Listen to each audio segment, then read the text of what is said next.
नमस्कार। टुडे उत्तराखंड में आपका बहुत बहुत स्वागत है। मैं हूं गीतिका पांडे।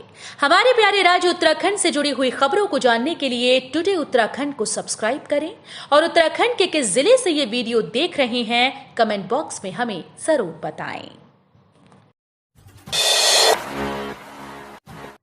उच्च हिमालय क्षेत्र में वेलनेट मिशन शुरू करेगी सरकार। कई नए प्रयोग करने की है तैयारी। प्रदेश में वन संपदा के लोगों की आजीविका से जोड़ते हुए कई नए प्रयोग करने की तैयारी है। इसके तहत उच्च हिमालयी क्षेत्रों सहित मैदानी इलाकों के लिए अलग अलग योजनाओं पर काम किया जा रहा है। इसके तहत अखरोट, बांस, बाज, सागौन, पॉपुलर जैसी प्रजातियों को बढ़ावा दिया जाएगा। उच्च हिमालय क्षेत्रों में उद्यान विभाग के साथ मिलकर अखरोट उत्पादन को बढ़ावा देने के लिए वेलनट मिशन के तहत काम किया जाएगा। एक अनुमान के अनुसार राज्य की आय में वानिकी क्षेत्र की हिस्सेदारी 2.5 से 3.5% तक है, जबकि वानिकी क्षेत्र को राज्य की आर्थिकी का प्रमुख ग्रोथ ड्राइवर चिन्हित किया गया है।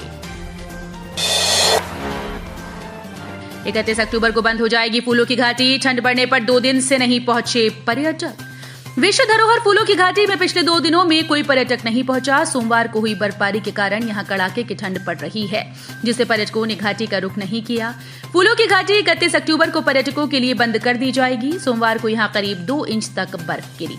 बर्फबारी के बाद से यहां कड़ाके की ठंड पड़ रही है, जिससे पर्यटक नहीं आ रहे। 60 किलोमीटर ट्रैकिंग कर रूपकुंड पहुंचे ये डीएम। इसी जगह मिले थे 10 फीट लंबे नरकंकाल। जाना लोगों का हाल। हिमालय की ऊंचाइयों पर समुद्र तल से 4800 मीटर ऊपर स्थित एडवेंचर से भरपूर चमोली जिले के रूपकुंड ट्रैक को धार्मिक, साहसिक और इको टूरिज्म के साइट के तौर पर विकसित करने की तैयारी है। इसके लिए खुद जिलाधिकारी हिमांशु खुराना ट्रैकिंग पर निकले और 4 दिन तक करीब 60 किलोमीटर ट्रैक पर पैदल चलकर व्यवस्थाओं का जायजा लिया। इस दौरान डीएम ने लोगों की समस्याएं भी सुनी और अधिकारियों को तत्काल इसके समाधान के निर्देश दिए। खुराना ने देवाल ब्लॉक के कुलिंग गांव से रूपकुंड की पैदल ट्रैकिंग शुरू की। हर माह मासिक परीक्षा के स्थान पर अब केवल 4 बार होंगी परीक्षाएं। जानिए शेड्यूल।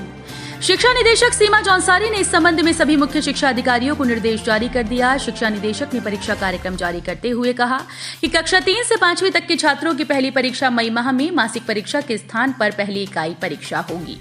इसके बाद अगस्त में दूसरी इकाई परीक्षा होगी। अक्टूबर में अर्धवार्षिक परीक्षा के बाद नवंबर में दिसंबर में तीसरी और चौथी परीक्षा होगी। इसी तरह कक्षा 6 से 10वीं तक के छात्र छात्राओं की अक्टूबर में अर्धवार्षिक परीक्षा से पहले मई और अगस्त में परीक्षा होगी। काम की खबर। पासपोर्ट के तर्ज पर बनाए जा रहे आधार कार्ड, करना होगा बस ये काम। जानिए जरूरी जानकारी। पासपोर्ट सेवा की तरह अब आधार कार्ड बनवाने के लिए भी ऑनलाइन अपॉइंटमेंट की सुविधा शुरू हो गई। इसके लिए UIDAI की आधिकारिक वेबसाइट www.uidai.gov.in पर जाकर आवेदन कर सकते हैं। वेबसाइट पर अपना केंद्र चुनने के बाद आवेदन में लगने वाले शुल्क का भी ऑनलाइन भुगतान किया जाएगा। 15 साल 10 बैठकें और नतीजा 0। प्रदेश में कोई नया जिला नहीं बना। प्रस्तावों की बढ़ गई संख्या। लोकसभा चुनाव बहुत ज्यादा दूर नहीं। तमाम सियासी मुद्दों के साथ चुनाव में नए जिलों के गठन का मामला गरमाना तय है, लेकिन सच्चाई यही है कि सरकारों के स्तर पर आयोग व समिति बनाने से लेकर नए जिलों के लिए मानक तय करने से आगे कुछ नहीं हो पाया। नए जिलों के गठन की कवायद सिर्फ बैठकों तक सीमित रही। पिछले 15 सालों में जिलों के गठन के लिए बनाए गए आयोग और समिति की 10 से अधिक बैठकें हो चुकी हैं, लेकिन नए जिलों के गठन का नतीजा 0 रहा। अब तक 252 पर विजिलेंस का फंदा। 59 मामलों में भ्रष्टाचारियों को हुई जेल। ACS की बैठक में खुलासा। राज्य गठन से लेकर अब तक 252 भ्रष्ट और रिश्वतखोरों पर विजिलेंस का फंदा कसा। इनमें से 59 तो जेल की हवा खा चुके हैं। ये खुलासा मंगलवार को अपर मुख्य सचिव राधा रतूड़ी की अध्यक्षता में सतर्कता विभाग की समीक्षा के दौरान हुआ। बैठक में ACS ने भ्रष्टाचार और संवेदनशील मामलों की जांच के लिए तकनीकी विशेषज्ञों की समिति बनाने के निर्देश दिए। उन्होंने सतर्कता विभाग को ताकीद किया कि वे ऐसे गंभीर मामलों की जांच समयबद्धता के साथ पूरी करें। बैठक में सतर्कता विभाग की ओर से बताया कि वर्ष 2023 में टोल फ्री नंबर 1064 से देहरादून सेक्टर में 176 व हल्द्वानी सेक्टर में 118 शिकायतें मिली।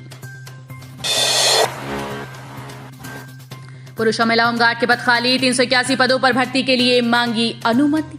होमगार्ड विभाग ने 381 पदों पर भर्ती की अनुमति मांगी। इनमें 379 पुरुष और 2 महिला होमगार्ड के पद खाली हैं। कमांडेंट जनरल होमगार्ड की ओर से गृह विभाग को इसके लिए पत्र लिखा गया। विभाग से मिली जानकारी के अनुसार प्रदेश में कुल 5618 पुरुष और 548 महिला होमगार्ड के पद स्वीकृत हैं। रायपुर से पकड़ी गई नामी कंपनी की नकली दवाओं की खेप, पहाड़ से लेकर बिहार तक होती थी सप्लाई। रायपुर से पकड़ी गई नामी कंपनी की नकली दवाओं की खेप पहाड़ से लेकर बिहार तक जाती थी। कई और राज्यों में भी इस फर्जी कंपनी का मार्केट था।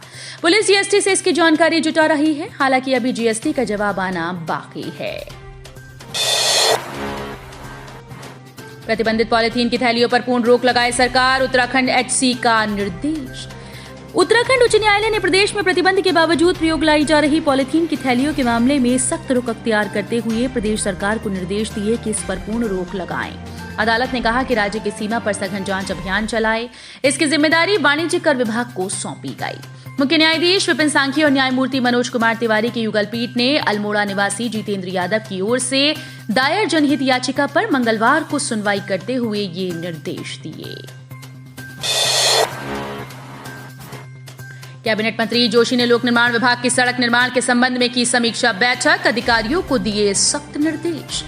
उत्तराखंड के कैबिनेट मंत्री गणेश जोशी ने विधानसभा स्थित कार्यालय कक्ष में मसूरी विधानसभा क्षेत्र के अंतर्गत लोक निर्माण विभाग की सड़कों की वर्तमान प्रगति की स्थिति के संबंध में अधिकारियों के साथ समीक्षा बैठक की। मंत्री ने मसूरी विधानसभा के अंतर्गत कई दिनों से लंबे सड़क निर्माण कार्यों की समीक्षा करते हुए कहा कि 11 धनौल्टी मोटर मार्ग का निर्माण पूर्ण होने से धनौल्टी की दूरी लगभग 35 से 40 किलोमीटर तक कम हो जाएगी। अग्निवीर अमृतपाल सिंह को शहीद का दर्जा न दिए जाने पर युवाओं में रोष, सेना जैसा सम्मान की मांग। सेना जैसे गंभीर मामले में सरकार की उदासीनता को देखकर देश खतरे में है। सरकार को अग्निवीर के प्रति गंभीर होना चाहिए। ये बात किसान कांग्रेस के प्रदेश अध्यक्ष हरमिंदर सिंह लाडी ने बुधवार को पत्रकार वार्ता में कही। हरिद्वार में आपदा नुकसान के सर्वे में गड़बड़ी, इलाके में दोबारा सर्वेक्षण के आदेश। हरिद्वार जिले में आपदा से हुए नुकसान के सर्वे में गड़बड़ी सामने आई। कृषि मंत्री गणेश जोशी ने संबंधित इलाकों में दोबारा सर्वेक्षण के आदेश दिए। उन्होंने सभी जिलाधिकारियों को निर्देश दिए कि वे महीने में एक दिन किसानों से मिलकर उनकी समस्याओं का प्राथमिकता पर समाधान करें। नए अंदाज में दिखी मंत्री रेखा आर्य, मैदान में उठाया बल्ला, युवाओं को दी नशे से दूर रहने की सीख। खेल मंत्री रेखा आर्य ने बदलाव फाउंडेशन के द्वारा आयोजित क्रिकेट प्रतियोगिता में शिरकत की। कुल 20 टीम्स के मध्य क्रिकेट मैच आयोजित किए जाएंगे। इस दौरान खेल मंत्री ने कहा कि फाउंडेशन द्वारा युवाओं को नशे से दूर करने की ये पहल सराहनीय है। बिचुला गांव में खेत में काम कर रही महिला पर भालू ने किया हमला, अस्पताल में भर्ती। उत्तराखंड में देवप्रयाग के बिचुला गांव में खेत में काम कर रही महिला पर भालू ने हमला कर डाला। हमले में महिला बुरी तरह से घायल हुई। महिला को श्रीनगर बेस अस्पताल में भर्ती कराया गया। क्षेत्रीय विधायक विनोद कंडारी प्रशासन से महिला को एयरलिफ्ट कर देहरादून भेजने के प्रयास कर रही हैं। तो ये थी हमारे प्यारे राज्य उत्तराखंड से जुड़ी हुई कुछ खास और अहम खबरें। इसी तरह की लेटेस्ट अपडेट पाने के लिए अभी सब्सक्राइब करें टुडे उत्तराखंड चैनल को। धन्यवाद।